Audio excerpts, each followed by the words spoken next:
Hi all నమస్తే, welcome to my channel. ఇవాళ నేను బెంగళూరు నుంచి హైదరాబాద్కి వచ్చాను. ఇంటికి వచ్చి ఏం చేద్దాం అనుకుంటే ఇంకా బిర్యానీ చేసుకుందాం అనేసి ఫీల్ అయ్యి ఇంకా సరే ఈ బిర్యానీ ఎందుకు, మన style chicken biryani Hyderabadi dum style చేసుకుందామని స్టార్ట్ చేశాను. నేను ఒకదాన్ని నేర్చుకోవడం ఎందుకు, నాతో పాటు మీకు నేర్పిస్తాను చూడండి. 1.5 ఎట్లా పట్టుకునే తీసుకోమా ఇది 1.5 కొంచెం తక్కువ వేయాలి.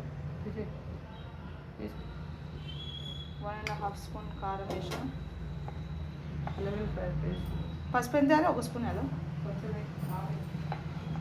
ఓకే, 1/2 స్పూన్ పసుపు,